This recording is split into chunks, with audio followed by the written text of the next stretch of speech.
శ్రీ నారా చంద్రబాబు గారికి ధన్యవాదాలు తెలుపుకుంటున్నాను. అదేవిధంగా education minister and IT minister Nara Lokesh Babu garu, ఆయన ఆధ్వర్యంలో అన్ని అనుబంధ సంఘాలు పని చేసినాయి, విజయవంతంగా పని చేయించారు. ఎవరైతే పార్టీ కోసం కష్టపడ్డారో ముందు నుంచే ఇదే మాట, చంద్రబాబు గారిది, లోకేష్ బాబు గారిది, పార్టీ కోసం ఎవరైతే కష్టపడ్డారో వాళ్ళకి మాత్రమే పదవులు ఖరాఖండ్గా చెప్పేశారు. లోకేష్ బాబు గారికి మరలా మన చీఫ్ మినిస్టర్ నారా చంద్రబాబు గారికి మనస్ఫూర్తిగా ధన్యవాదాలు తెలుపుకుంటున్నాను. మన అందరికీ తెలుసు, గత 5 సంవత్సరాల జగన్ పాలనలో అన్ని విధాలుగా రాష్ట్రం నష్టపోయింది, రాష్ట్ర ప్రజలు నష్టపోయారు. అన్ని సంస్థలు వ్యవస్థలు దుర్నియం చేశారు జగన్మోహన్ రెడ్డి గారు. మళ్ళీ ఇప్పుడిప్పుడే రాష్ట్రం కోలుకుంది. నారా చంద్రబాబు గారు ముఖ్యమంత్రి అయ్యాక రాష్ట్ర ప్రజలు కూడా ఊపిరి పీల్చుకున్నారు. చంద్రబాబు గారు రాష్ట్రానికి ఒక పెద్ద దిక్కు. చంద్రబాబు గారు ఉంటేనే రాష్ట్రం బాగుపడుతుంది అని భావించి ఏకతాటి మీద వచ్చి రాష్ట్ర ప్రజలందరూ గెలుపు కోసం పనిచేశారు, ఓట్లు వేయించారు. ప్రతి ఒక్కరికి పేరు పేరున ధన్యవాదాలు తెలుపుకుంటున్నాను. ముఖ్యంగా కూటమికి జై కొట్టిన ముస్లిం నాయకులు, ముస్లిం కార్యకర్తలు. గతంలో ఎన్నడూ బీజేపీతో అలయన్స్ అంటేనే దూరం పారిపోయేది. బట్ దిస్ టైం చంద్రబాబు గారి మీద నమ్మకంతో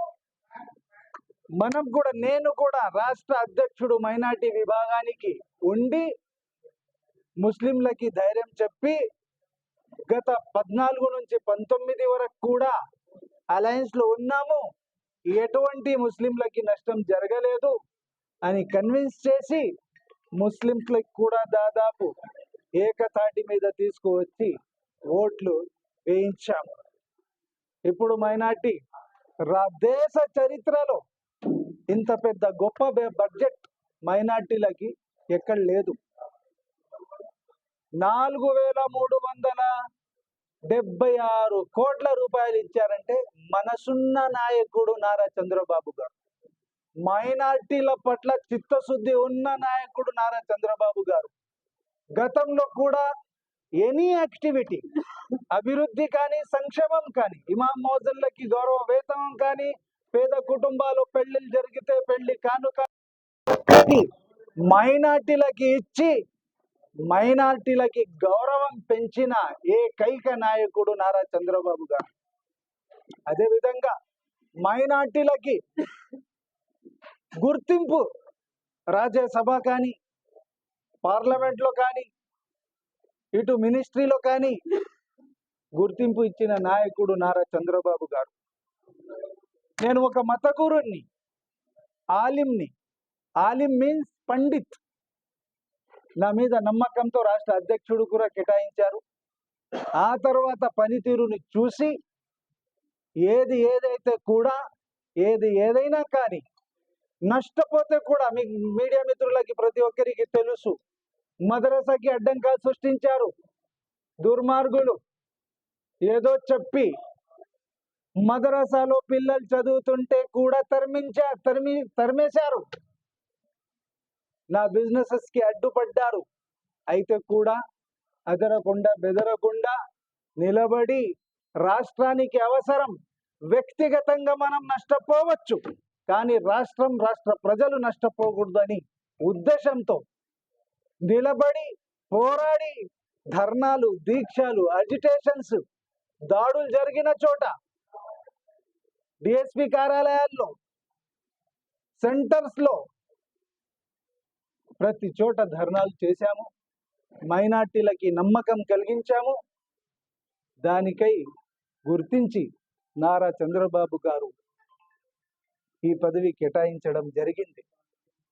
ఏ నమ్మకంతో నారా చంద్రబాబు గారు ప్రియతమ ముఖ్యమంత్రి మన రాష్ట్రానికి ఇచ్చారో దానికన్నా ఒక స్టెప్ ముందుకు వెళ్ళి ఆ నమ్మకాన్ని నిలబెట్టి రాష్ట్ర ప్రజల కోసం, పేదోళ్ళ కోసం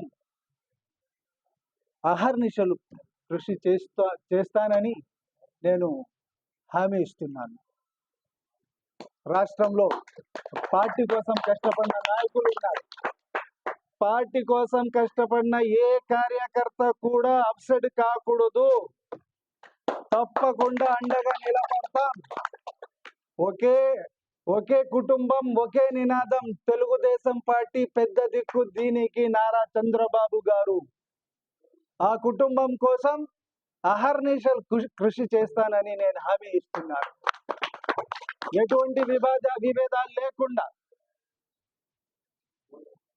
ఏ వర్గాలు లేకుండా తప్పకుండా ఒకే వర్గం, ఒకే నినాదం. టీడీపీ విజయం. టీడీపీ ప్రభుత్వం ఉంది. రాష్ట్రంలో ప్రజలు హాయిగా ఉన్నారు. మనం సేవ కోసం, రాష్ట్ర ప్రజల సేవ కోసం పోరాడాలి. ముఖ్యంగా నంద్యాలకి అభివృద్ధి బాటలో పెట్టాలి. నారా చంద్రబాబు గారి దృష్టికి తీసుకువెళ్ళాలి. ప్రతి సమస్యని పరిష్కరించాలి. ప్రజల్లో ఉన్న కష్టాలు కూడా నారా చంద్రబాబు గారి మీద ఐ హోప్ ఫుల్ఫిల్లింగ్. తప్పకుండా ప్రజల కష్టాల్ని అర్థం చేసుకొని చేసే నాయకుడు నారా చంద్రబాబు గారు. చేస్తారని భావిస్తూ సెలవు తీసుకుంటున్నాను. జై హింద్, జై తెలుగు.